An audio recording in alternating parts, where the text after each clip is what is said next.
کسی نے آپ کو 1000 وعدوں اور قسموں کے بعد چھوڑ دیا ہو، آپ کے ساتھ فریب کیا ہو، کیا آپ نے کبھی کچھ ایسا کھویا جس کے بعد زندگی کی ساری خواہشیں بے رونق ہو گئی ہو، جس پر اندھا اعتبار ہو، جس سے آپ نے امیدیں باندھ رکھی ہو؟ اس نے اس وقت آپ کا ساتھ چھوڑا جب آپ کو اس کی سخت ضرورت تھی، تو گھبرائے نہیں۔ قرآن کریم میں اللہ تعالیٰ ارشاد فرماتا ہے کہ اللہ کی رحمت سے مایوس نہ ہو، اللہ کی رحمت سے کافروں کے سوا کوئی نا امید نہیں ہوتا۔ اللہ جب مدد کرنے پر آتا ہے تو لامعلوم سے ایسے سبب بنا دیتا ہے کہ نہ ہونے والا کام بھی ہو جاتا ہے۔ زندگی کی پریشانیوں اور آزمائشوں سے وہ گھبراتا ہے جو اللہ پر یقین نہیں رکھتا۔ اتنا جان لو کہ اللہ کے علاوہ کوئی ہمارا اپنا نہیں ہوتا، ہمارے درد کو اللہ کے علاوہ کوئی نہیں سمجھ سکتا، اور زندگی میں جو کچھ بھی ہمارے ساتھ ہو رہا ہوتا ہے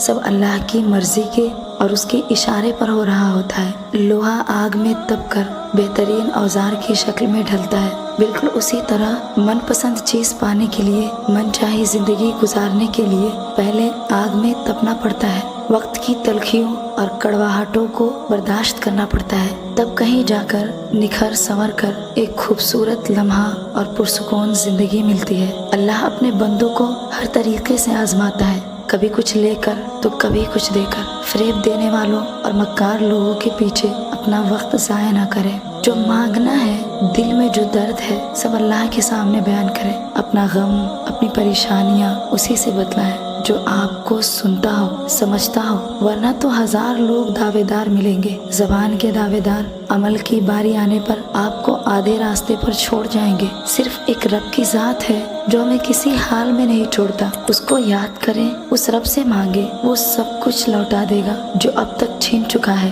کیا آپ کو حضرت زلیخا کا واقعہ معلوم نہیں؟ جب تک مٹی کے پتلوں سے مانگتی رہی، حضرت یوسف کے پیچھے بھاگتی رہی، اس وقت تک کچھ حاصل نہ ہو سکا سوائے رسوائی اور بدنامی کے۔ بالآخر جب انہوں نے رب کو پکارا اور رب سے مانگا تو اس کے بعد انہیں رب نے ان تمام چیزوں سے نواز دیا جس کی توقع تک نہ تھی۔ اللہ کی طرف ہر کام کے لیے رجوع کرے اور چھوڑ جانے والوں کو اگنور کرے، ایک برا خواب سمجھ کر بھلا دے۔ زندگی بڑی انمول ہے، اسے رب کی یاد میں گزارے، اپنے رب کی طرف رجوع کرے، پھر دیکھیں آپ کی زندگی خوشگوار ہو جائے گی۔